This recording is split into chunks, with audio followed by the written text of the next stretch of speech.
Hey there, welcome to Synth Seeker. My name is Luke. Today we're going to start a new series. We're going to look at what I'm calling Does It Berlin? And in this series I'm going to look at an individual piece of gear with each video and try and do some sound design where we come up with at least one, sometimes more than one, but at least one patch or one sound that is either historically found in or works well with or just fun to use when working on Berlin School music or art rock or anything sort of in that family of music from space. So let's get started. Today we're going to start with one of my favorite synths of all time, the Nordlied A1. We're looking at it right now, the rack edition. It is not the fanciest synth in the planet, but it works great for Berlin School music. And we're going to work today on a Berlin style pad. A couple different variants of it. We'll run through about, probably when we're done, about 8 or 9 different timbres that you can get. It's really easy to program, very immediate synth. The point here is not to review the synth, but to just illustrate how to get some sounds out of it. So let's get started. We're going to start with an initialized patch. Begins with just a single saw wave, and let's start tweaking. Everybody has their own approach to doing sound design on synths. I like to initially set up my filter envelope, my filter settings, my amplitude envelope. Just get those in a place where I've got some motion going on, especially when I'm working on a pad. So here I've got to set up a soft attack and a soft release, both for the filter and the amplitude envelopes. And the LFO is modulating the filter frequency ever so slightly. Now, everybody always starts with low-pass filters, but if we're going to work on pads, what I like to do is use a bandpass filter, especially for Berlin School sort of sounds. Now that we've got some good movement with our envelopes and our filter frequency with our LFO, we're going to look at some audio modulation. Okay, a lot of people use chorus, and chorus is perfectly fine. The A1 supports, though, an ensemble effect. After we slow down the LFO modulation of the filter frequency just a little bit, it was high because it was obvious and we could hear the motion, but we want to slow it down a little bit. We don't want people to get seasick. We want to thicken things up, so we do that with a little reverb here. And the A1 offers a few different kinds of reverbs, and because we're doing Berlin School, I'm going for something relatively large. Not large like Black Hole Shimmer or anything like that. You could certainly try that, but something that's large but still lets the pad itself sort of go through. We want to hear that bandpass being modulated. Now the A1 doesn't have a set number of oscillators, and because I want to thicken the sound up, what I'm going to dial in is a sawtooth sub-oscillator and then slowly bring that in so I can get sort of a thicker, deeper sound.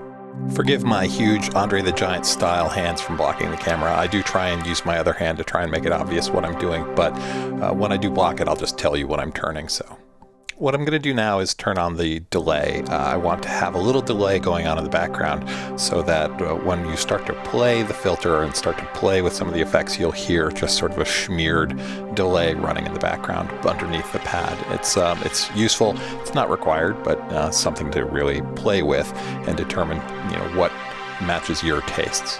Next, I'm trying to find a balance in the mid-range, so I'm pulling back on the saw sub a little bit and bumping the resonance because I want that sort of mid-range quackiness a little bit, that sort of boxy sound to sort of play through. And as a result, actually it becomes really evident that there's too much delay, and I'm going to pull that back a little bit. At this point, I'm really happy with this pad, and we could call it done, but what I'd like to do for the rest of this video is run through some other waveforms, run through some other effects, and get variants of this, so let's explore a bit. One of the features of the A1 is that rather than using a sub-oscillator here, I can dial it up through all of the harmonics series. So I take that saw wave and move it up to the 3rd harmonic, and I've changed my primary oscillator to be a square wave to sort of get a glassier sort of feel. So you can keep playing with the harmonic series and the secondary oscillator, but eventually it ends up being put back to being a sub-oscillator.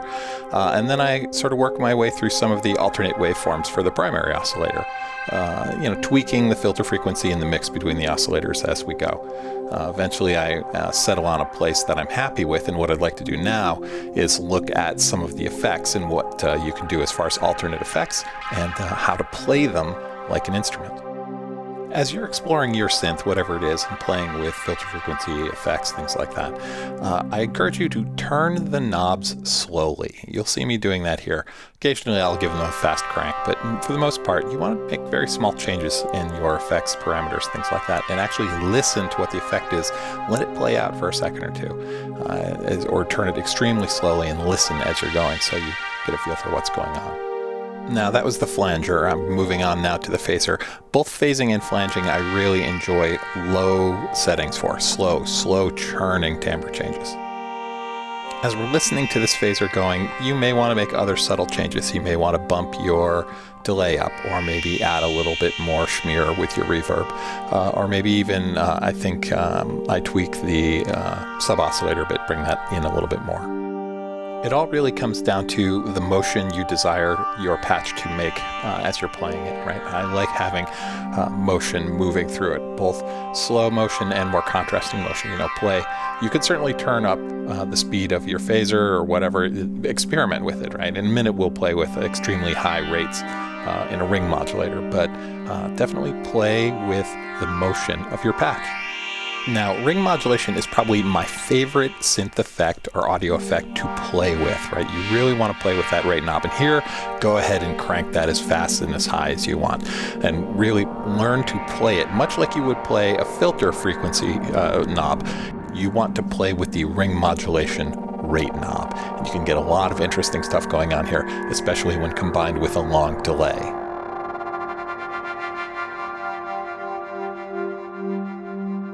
I love this sound so much, I'm just going to shut up here for a minute and you can listen to me play, because this is so much fun.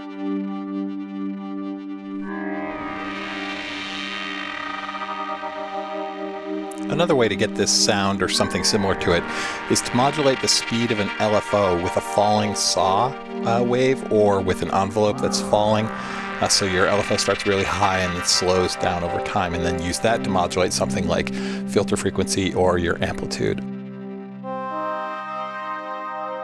Then to round out the effects section, we'll move from ring mod over to standard chorus. I'll play with the depth of the chorus in there. Chorus is a beautiful effect, I really like it. Eventually we'll settle back into ensemble mode and play with some more waveforms. One family of waveforms that often gets overlooked is the organ family, right? The A1 has a nice little collection of organs with various overtones. If you want that glass sound, if you want things that sound like glass, not necessarily bells, but glassy sort of shimmering sounds, try the organ waveforms, especially ones with the higher overtones. Let's play with this a little bit. We'll play with this organ sound. We'll try some of the effects mixed into it and see how it sounds.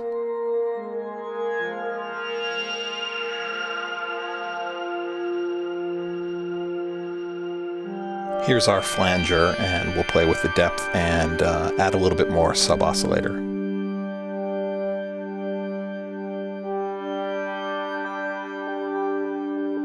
Now we're moving out of the organ waveforms and into the bell waveforms.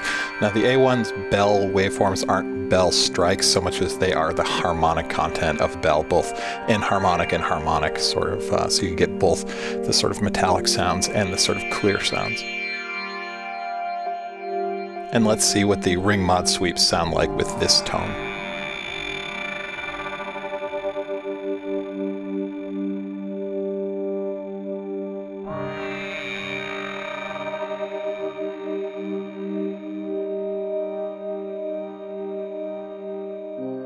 And finally moving back into our ensemble effect with our bell tones.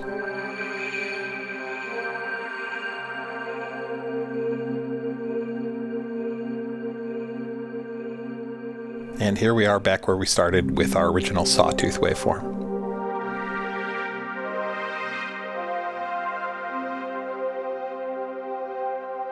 And so this brings us to the end of our little sonic adventure, a journey where we ask, does it Berlin of the Nord A1 synthesizer? And I think the answer is yes. If you like this series, I'm going to slowly go through all of the gear I have, building not just pads, but plucks, leads, basses in the Berlinschool and similar art rock places, exploring what's available. So if you are interested in that, please do subscribe to the channel so you'll get notified of future releases. And as always, you have been watching Synth Seeker. Have a great day.